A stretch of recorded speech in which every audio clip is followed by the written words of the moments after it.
शिवसेना के सांसद संजय राउत आज रामनगरी अयोध्या पहुंचे। यहां उन्होंने सबसे पहले श्री राम जन्मभूमि परिसर में रामलला का दर्शन पूजन किया और राम मंदिर निर्माण में चल रहे कार्यों का अवलोकन किया।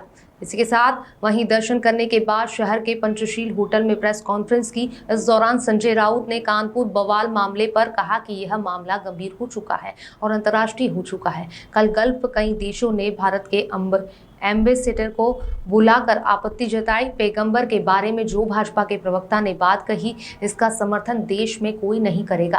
भाजपा को इस मामले में देश से और गल्फ कंट्री के देशों से माफी मांगनी पड़ रही है। भाजपा सांसद ब्रजभूषण शरण सिंह के राज ठाकरे के विरोध पर संजय राउत ने कहा कि ब्रजभूषण शरण सिंह किसी के दबाव में नहीं आने वाले। उनका अपना नेतृत्व है, वह बड़े नेता है। माहौल बनाने का उनका अपना एक तरीका है। देश के कुश्ती संघ के अध्यक्ष हैं, पहलवान आदमी है, वह किसी के दबाव में आने वाले नहीं है। मैं उनको बहुत नजदीकी से जानता हूं, हमारी उनकी मित्रता है। राज ठाकरे के विरोध को लेकर शिवसेना व ब्रजभूषण शरण सिंह के डील के सवाल पर भड़के उठे और उन्होंने कहा कि क्या डील हो सकती है। जो बात ब्रजभूषण शरण सिंह ने उठाई, क्या उससे कोई सहमत नहीं है?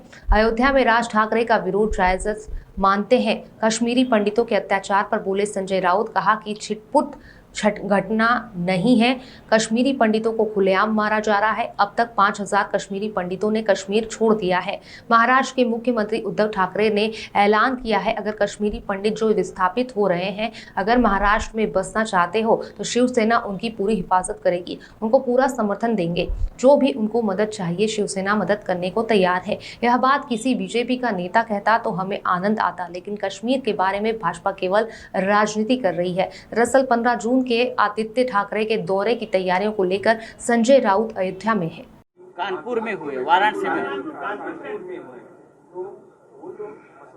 वो मसला जो है वो बहुत गंभीर हो चुका है और वो अंतर्राष्ट्रीय मसला हो चुका है।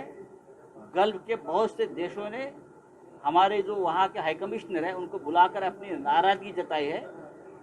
प्रॉफिट पैगंबर के बारे में जो बात बीजेपी के स्पोक्सपर्सन ने कही है, उसका समर्थन इस देश में कोई करेगा नहीं और भारतीय जनता पार्टी को भी उस मामले में देश से और उस सभी देशों से माफ़ी मांगनी पड़ रही है। मैंने कहा ना, माफ़ी मांगनी पड़ रही है।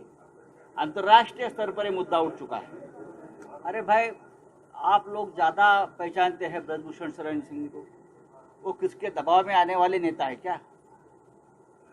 उनके अपनी एक नेतृत्व है, नेताजी है। उनका अपना एक माहौल बनाने का उनका एक तरीका है और देश के कुश्तीगर संगठन के अध्यक्ष है, पहलवान आदमी है, मल्ल है। वो किसी दबाव में आने वाले आदमी नहीं है। हम उनको बहुत नज़दीक से पहचानते हैं। ज़रूर हमारी उनकी मित्रता है, लेकिन उनका जो क्या डील हो सकता है? वो आप उत्तर प्रदेश के नेता हैं, क्या डील हो सकती है? ये डील की बात आप कैसे कर सकते हैं? जो बात, देखो, आप उत्तर प्रदेश से हैं, जो बात नेताजी ने उठाई, क्या आप उससे सहमत नहीं है? तो डील की बात करिए। आपने तो डील की बात नहीं करनी चाहिए भाई साहब। आप यहाँ के भूमिपुत्र हो। कौन बोल रहे हैं? बलदेव राज शर्मा पूर्व बीजेपी के विधायक हैं। ये छिटपुट घटना है। कश्मीर में टेररिस्ट आकर हिंदू पंडितों को खुलेआम दिन दहाड़े गोलियों से भून रहे हैं। अब तक 5000 कश्मीरी पंडितों ने कश्मीर छोड़ दिया है। ये छिटपुट घटना है क्या? ऐसे लोग जो भारतीय जनता पार्टी में है, क्या ऐसे उनकी वक्तव्य से बीजेपी सहमत है? बता दीजिए। महाराष्ट्र के मुख्यमंत्री उद्धव ठाकरे जो शिवसेना के प्रमुख है, एक स्टेट है महाराष्ट्र और एक नेता है उद्धव ठाकरे, जिसने कल कहा है अगर कश्मीरी पंडित जो वहाँ से विस्थापित हो रहे हैं वो अगर महाराष्ट्र में आकर बसना चाहते हैं तो हम उनकी पूरी हिफाजत करेंगे और उनका पूरा हम उनको समर्थन देंगे। उनका जो भी उनको मदद चाहिए महाराष्ट्र देने के लिए तैयार है। ये बात अगर बीजेपी का कोई नेता कहता तो हमें आनंद हो जाता, लेकिन कश्मीर के बारे में सिर्फ राजनीति करना उनके खून में है और कुछ नहीं। आज तक 3 महीने में 27 कश्मीरी पंडितों की हत्या हुई है, आपको मालूम है, और 17 ऐसे पुलिस अधिकारी हैं जो मुसलमान है, जो राष्ट्र की सुरक्षा के लिए मारे गए हैं, मैं उनका बलिदान का भी बहुत योगदान इस देश के लिए है। क्या चल रहा है भारतीय जनता पार्टी की जो भाषा है, ये राष्ट्र की एकात्मता की भाषा नहीं है।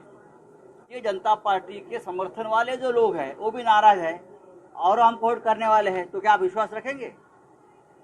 ये बात होती है हर चुनाव में, चाहे विधान परिषद हो चाहे राज्यसभा हो। इस प्रकार की बातें लोग सामने लाते हैं। 10 तारीख को उसका फैसला हो जाएगा कौन किसके साथ है। सवाल आप योगी जी से पूछना चाहिए, वो सवाल आप भारतीय जनता पार्टी के नेताओं से पूछना चाहिए। सबसे ज़्यादा विरोध राज ठाकरे जी को किसने किया? हमारा तो कोई मकसद ही नहीं है। अयोध्या में तो आस्था का मंदिर है सबका, लोग आ सकते हैं, लोग जा सकते हैं, पूरे विश्व से लोग आते हैं यहाँ। भारतीयों को लेकर हमारा स्टैंड अगर आपको मालूम नहीं तो आप हमको सवाल नहीं पूछना चाहिए। आज हमारे पीछे हमारे पार्टी के नगर सेवक बैठे हैं जो इस एरिया से है, मीरा भाईंदर, महाराष्ट्र। हाँ, जौनपुर का रहने वाला। ये जौनपुर के हैं। मुंबई हो, ठाणा हो, महाराष्ट्र में हो, शिवसेना के ज़्यादा से ज़्यादा पदाधिकारी उस एरिया में उत्तर भारत से है, हमारे साथ काम करते हैं, लगन से काम करते हैं।